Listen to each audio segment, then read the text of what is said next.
क्या हाल है दोस्तों। आज के इस वीडियो में बात करने वाले हैं नाइट्रो 5 की, जो आता है RTX 3070 के साथ। मतलब इतने ताकतवर ग्राफिक कार्ड के साथ इसके अंदर लगा हुआ है most powerful Ryzen 9 5900HX processor. So दोस्तों, इस वीडियो में हम इस लैपटॉप के बारे में बात करेंगे। रिसेंटली ये जो है एसर की वेबसाइट पर लॉन्च हुआ है। इसके बारे में सारी चीज़ें मैं आपको बताऊंगा। इसके थर्मल्स के बारे में बात करेंगे, डिज़ाइन के बारे में बात करेंगे, A to Z जितनी पॉसिबल चीज़ें हो सकती हैं जो आपको जाननी रह सकती हैं, उन सब के बारे में बात करेंगे।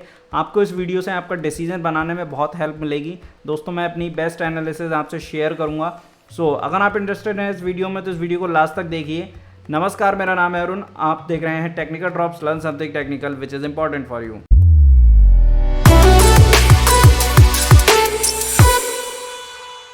सब्सक्राइब अगर नहीं किया है अभी तक आपने हमारे चैनल को तो सब्सक्राइब कर लीजिए, बेल आइकन प्रेस कर लीजिए, तभी आने वाले वीडियोस को नोटिफिकेशन आपको टाइम पर मिल पाएंगे। फ्यूचर में भी इसी तरह के टेक्निकल वीडियोस बनाता रहूंगा। चलिए बात करते हैं इस लैपटॉप के बारे में। एक एक करके मैं आपको सारी चीज़ें बताता हूँ। सबसे पहले बात करते हैं बिल्ड क्वालिटी के बारे में। बिल्ड क्वालिटी कैसी है इस लैपटॉप की। सो दोस्तों, एसर नाइट्रो 5 जो लैपटॉप है वो अच्छा खासा स्टडी लैपटॉप है। कोई फ्लैक्स इसमें ज़्यादा नहीं देखने को आपको मिलता है और इसके जो हिंजेस हैं वो भी काफ़ी फाइन है, तो कोई दिक्कत नहीं आती है आपको। ओवरऑल जो प्राइस पॉइंट के अकॉर्डिंग जो बिल्ड क्वालिटी मिलनी चाहिए वो ठीक है, लेकिन क्योंकि RTX 3070 के साथ आ रहा है और Ryzen 9 5900HX प्रोसेसर के साथ आ रहा है, तो मतलब खतरनाक कॉम्बिनेशन है। लेकिन जिस तरह के CPU और GPU हैं, जितने ताकतवर हैं, क्योंकि फ्लैगशिप लेवल का आपने मान लो 5900HX और यहाँ पर जो ग्राफिक कार्ड है RTX 3070। सो दोस्तों, जिस लेवल की बिल्ड क्वालिटी होनी चाहिए इतने तगड़े CPU GPU के साथ में, वो तो नहीं है, क्योंकि बजट सीरीज़ का लैपटॉप है ये एक, लेकिन इसमें इतने तगड़े कंपोनेंट्स डाल दिए गए हैं। तो इसी वजह से मैं आपके लिए वीडियो बना रहा हूँ, आपको बताऊंगा कि भाई जस्टिफाइड है या नहीं है। कीबोर्ड के बारे में बात कर लेते हैं दोस्तों। 4 जोन RGB कीबोर्ड इस लैपटॉप के अंदर आपको मिल जाता है। टाइपिंग एक्सपीरियंस डिसेंट है, कोई दिक्कत नहीं आएगी आपको, काफ़ी अच्छा लगेगा टाइपिंग करने में। और लार्ज की कैप्स हैं, एरो कीज़ भी इसके बड़े बड़े साइज़ के हैं, तो काफ़ी मज़ा आएगा आपको इस कीबोर्ड को यूज़ करने में। मैंने 1-2 बार इस लैपटॉप को यूज़ किया है, तो मुझे आराम से इसका जो कीबोर्ड एक्सपीरियंस है वो अच्छा लगता है, क्योंकि आपको सारे नाइट्रो लैपटॉप्स में इसी तरह का कीबोर्ड देखने को मिलता है। अब बात करते हैं दोस्तों स्क्रीन की। अगर मैं सही हूँ तो इसके अंदर आपको 15.6 इंचेस की फुल HD 9020x1080p रिजोल्यूशन वाली 144 हर्ट्ज की डिस्प्ले मिलेगी 3 मिलीसेकंड रेस्पॉन्स टाइम के साथ में।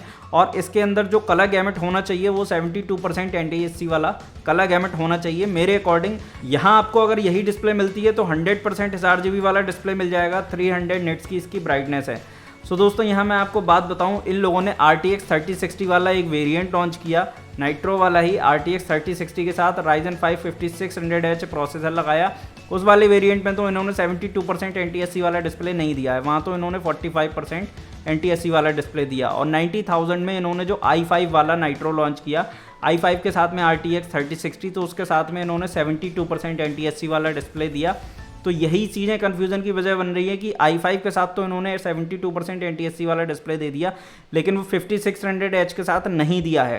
तो हो सकता है इस लैपटॉप के अंदर भी 1% को चांस है कि ना हो 72% NTSC वाला डिस्प्ले, 45% NTSC वाला ही हो, तो फिर और मज़ा नहीं आएगा इस लैपटॉप को बाय करने में, क्योंकि यहाँ पर अच्छा बहुत तगड़ा CPU है, बहुत तगड़ा GPU है, तो भाई गेमिंग एक्सपीरियंस भी बहुत अच्छा मिलेगा इस लैपटॉप के अंदर। लेकिन डिस्प्ले अच्छा ना होने की वजह से आपको ये प्रॉब्लम्स आएंगी कि इस लैपटॉप को आप फुली एक्सपीरियंस नहीं कर पाओगे, मज़ा नहीं ले पाओगे इसके डिस्प्ले का। अब प्रोसेसर के बारे में बात कर लेते हैं दोस्तों। बहुत जान है इस प्रोसेसर के अंदर। Ryzen 9 5900HX प्रोसेसर इस लैपटॉप के अंदर लगा हुआ है। 8 कोर 16 थ्रेड वाला प्रोसेसर है। 3.3 गीगाहर्ट्ज़ की बेस क्लॉक है, 4.6 गीगाहर्ट्ज़ की बूस्ट क्लॉक है। तो यहाँ पर क्लॉक स्पीड बहुत अच्छी मिल रही है इस प्रोसेसर के अंदर। अब क्योंकि कोई गली तो रह नहीं जाती है, क्योंकि दोस्तों बहुत तगड़ा प्रोसेसर है। डिफ़ॉल्ट TDP है 45+ वाट की, तो 45 वाट से ऊपर भी इसे आराम से यूज़ किया जा सकता है, क्योंकि ये प्रोसेसर जो है ना वो ओवर क्लॉकेबल है बहुत अच्छी तरह से। इसकी TDP को आप कॉन्फ़िगर कर सकते हैं 35 से लेकर के 54 वाट तक। और X का मीनिंग होता है दोस्तों, यहाँ पर 5900HX देख रहे हैं ना आप, तो यहाँ पर X का मतलब है ओवर क्लॉकेबल और H का मतलब होता है हाई परफॉर्मेंस। ये जो प्रोसेसर इन लैपटॉप्स में यूज़ किए जाते हैं, जो भी गेमिंग लैपटॉप होते हैं, वहाँ H सीरीज़ के प्रोसेसर लगाए जाते हैं। बहुत ज़्यादा ताकतवर होते हैं ये प्रोसेसर। और ज़्यादा गहराई में नहीं जा रहे हैं दोस्तों, और ज़्यादा गहराई में किसी और वीडियो में जाएंगे। कुछ कंक्लूजन वीडियो का लास्ट में मैं आपको दूंगा, वो आपको सुनना बहुत ज़रूरी है। मैं जो बात आपको बताऊँगा वो आपको समझनी बहुत ज़रूरी है। GPU के बारे में बात कर लेते हैं। RTX 3070 के अंदर आपको GPU मिलता है 8 GB की DDR6 लेटेस्ट VRAM के साथ आता है। TGP इसकी अगर हम बात करें तो 85+5 वाट की है। अब यहीं पे सोचने और समझने की सारी बातें आ जाती हैं तो इन्हीं चीज़ों के बारे में मैं बात करूँगा। TGP आपने देख ली, शायद आप सोच रहे होंगे कि यार TGP हमें पता चल जाए। तो ये जो TGP मैंने यहाँ पर उठाई है, पता लगाया है, ये मैंने नोटबुक चेक के अकॉर्डिंग आपको बता रहा हूँ। नोटबुक चेक बहुत ट्रस्टेड प्लेटफॉर्म है जहाँ पे लैपटॉप्स की एनालिसिस देखने को मिलती है। तो मैंने वहाँ से ही ये TGP का डेटा लिया है, और अगर मैं सही हूँ, क्योंकि मैंने इसका मॉडल और उसका मॉडल मैच किया, तो वहाँ पर उनकी इन्फॉर्मेशन के अकॉर्डिंग 85 वाट का इसके अंदर जो है GPU लगा हुआ है, और उसको बूस्ट किया जा सकता है 5 वाट से। सो दोस्तों यहाँ पर सारा लोचा है, इसी को समझना ज़रूरी है। वैसे इस ग्राफिक कार्ड की डिफ़ॉल्ट TGP है 80 से लेकर के 125 वाट तक, यहाँ के बीच में मतलब 80 से 125 वाट तक कहीं पे भी इसको सेट किया जा सकता है। लेकिन दोस्तों इन्होंने नाइट्रो वालों ने इसको 85 + 5 वाट पे सेट किया है। ये एक बहुत प्रॉब्लम वाली बात है, इसकी वजह से परफॉर्मेंस कहीं ना कहीं बहुत कम हो जाएगी। तो वही सब बातें कर रहे हैं मैं इस वीडियो में कि कितनी परफॉर्मेंस का रिडक्शन देखने को मिल सकता है, सारी चीज़ें आप समझना। रैम यहाँ आप देख लीजिए, आपको 16 GB DDR4 SD रैम देखने को मिल जाएगी। 32 GB तक अपग्रेडेबल है, और 2 रैम स्लॉट इसमें आपको देखने को मिलते हैं आराम से। रैम अपग्रेडेबिलिटी में इशू नहीं आएगा। इस लैपटॉप को बाय करना है नहीं बाय करना है, वीडियो को लास्ट तक मैं आपको बता दूंगा। इसके अंदर आपको 256 GB की SSD मिल जाती है, 1 TB की हार्ड डिस्क मिल जाती है, 7200 RPM वाली हार्ड ड्राइव है, और 2 SSD और 1 हार्ड डिस्क का स्लॉट इसमें आपको मिल जाता है।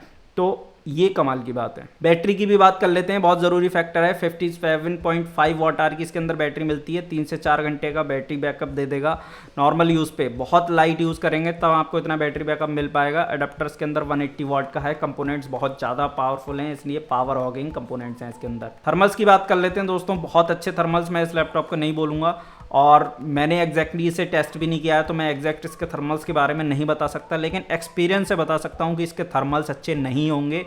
मज़ा आपको उतना नहीं आएगा जितना थर्मल्स में किसी भी लैपटॉप के मज़ा आना चाहिए, क्योंकि एक बजट गेमिंग सीरीज़ के लैपटॉप में इतने तगड़े कंपोनेंट्स डाल दिए गए हैं, तो ये एक प्रॉब्लम वाली बात है, हो नहीं सकती है। कनेक्टिविटी के बारे में बात कर लेते हैं, वो ठीक है, सारे लैपटॉप में ऐसी ही होती है, वाईफाई 6, ब्लूटूथ 5.1। अब दोस्तों बात करते हैं मेन मुद्दे की कि ये लैपटॉप आपको बाय करना चाहिए नहीं करना चाहिए। हो सकता है इसी के लिए आप इस वीडियो में रुके हों। एसर की वेबसाइट पे इसकी प्राइसिंग रखी गई है 1,30,000 रुपये। अगर 1,30,000 में ये लैपटॉप आपको मिलता है, CPU आपको बहुत ताकतवर मिल रहा है, GPU आपको बहुत ताकतवर मिल रहा है, लेकिन क्या GPU एग्जैक्ट वास्तव में ताकतवर है? नहीं है, क्योंकि इसकी TGP बहुत लो है, इसी वजह से इसकी परफॉर्मेंस बहुत ज़्यादा डाउन होगी। अगर इस ग्राफिक कार्ड की TGP 110 या 115 वाट होती तो ये ग्राफिक कार्ड बहुत अच्छा परफॉर्म कर सकता था। अब इन लोगों ने क्या किया है, इसकी TGP को डाउन करके इन्होंने इसकी TGP कहीं ना कहीं जो है 3060 के बराबर ला के रख दी है, क्योंकि ये जो 3060 लैपटॉप में लगा के दे रहे हैं तो उसकी भी TGP इन्होंने 80 + 5 वाट की करी हुई है, और यहाँ पर इन्होंने 85 + 5 वाट कर दिया है। मतलब सिर्फ और सिर्फ 5 वाट का डिफरेंस आपको देखने को मिलेगा RTX 3060 और RTX 3070 की TGP में। अब ग्राफिक कार्ड तो बहुत अच्छा परफॉर्म कर सकता है, लेकिन बजट सीरीज़ के लैपटॉप में इन लोगों ने इस ग्राफिक कार्ड को डाल के इस ग्राफिक कार्ड का सत्यानाश कर दिया है। तो यहाँ आप ये बात समझ लीजिए कि आपको ये वाला लैपटॉप बाय नहीं करना है। 1,30,000 रुपये जब आप किसी लैपटॉप पे खर्च कर रहे हैं, 1,20,000, 1,30,000 या फिर 1,40,000 जब आप किसी लैपटॉप पे खर्च करते हो, तो भाई साहब उस लैपटॉप का ना ओवरऑल जो देखने में है अपीयरेंस जो है वो बहुत अच्छी होनी चाहिए। समझ में आना चाहिए एग्जैक्टली कि हाँ इतना पैसा डाला है तो भाई कोई चीज़ हमने ली है। सिर्फ CPU सिर्फ GPU के बेस पे अब आप लैपटॉप बाय नहीं कर सकते। मतलब जब आप बहुत ज़्यादा प्रीमियम सेगमेंट में चले जाते हैं, मतलब कहने का ये है कि जब आप ज़्यादा पैसा खर्चा करते हैं तो भाई साहब लैपटॉप के आउटर्स भी अच्छे होने चाहिए। तो वो तो इस लैपटॉप के आउटर्स इतने अच्छे हैं नहीं, चाहे 50,000 का नाइट्रो हो चाहे 1,00,000 का नाइट्रो हो, वो देखने में तो एक जैसा ही लगता है, क्योंकि इन लोगों ने सारे नाइट्रो एक जैसे ही बना दिए हैं। तो भाई साहब फ़र्क पता नहीं चलेगा पहली नज़र में। वैसे ये कोई रीज़न नहीं हुआ इतना बड़ा, मेन रीज़न यही है कि यहाँ पर जो है ना इसकी जो बिल्ड क्वालिटी है, जिस तरह के कंपोनेंट्स इसमें लगे हुए हैं तो उसको मैच नहीं करती है कहीं ना कहीं। कहना मैं ये चाहता हूँ फ्लैगशिप प्रोसेसर डाला गया है, फ्लैगशिप GPU डाला गया है, तो भाई क्यों ना इसकी बिल्ड क्वालिटी और अच्छी कर दी गई। वैसे नाइट्रो वाली सीरीज़ में अच्छी बिल्ड क्वालिटी कहाँ से देंगे, क्योंकि भाई बजट सीरीज़ का लैपटॉप है। मेरे हिसाब से नाइट्रो के अंदर ये स्पेसिफिकेशन देने ही नहीं चाहिए थे, ज़रूरत नहीं थी इन स्पेसिफिकेशंस की। तो यही मेरी फाइनल वर्डिक्ट है, फाइनल ओपिनियन है। मैं आपसे यही बोलना चाहता हूँ भाई इस लैपटॉप को बाय करने के लिए आप अवॉइड करो।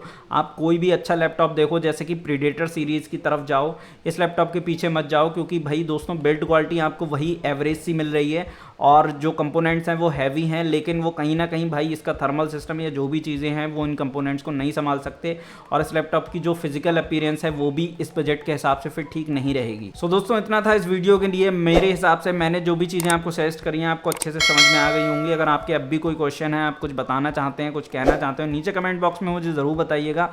आपके ओपिनियन जानकर मुझे बहुत अच्छा लगेगा। मैं बिल्कुल खुले मन से आपके ओपिनियन को एक्सेप्ट करता हूँ और आपकी क्वेरीज पर वीडियो बनाने की कोशिश करता हूँ। सो दोस्तों आप मेरे चैनल की प्लेलिस्ट चेक कीजिए, वहाँ आपको बहुत सारे वीडियोस मिल जाएंगे लेटेस्ट लैपटॉप पर, तो आपको काफ़ी ज़्यादा हेल्प मिलेगी। चलिए मिलते हैं आपसे अपने नेक्स्ट वीडियो में किसी अच्छे टॉपिक के साथ, किसी अच्छे लैपटॉप की एनालिसिस के साथ। तब तक के लिए नमस्कार, जय हिंद।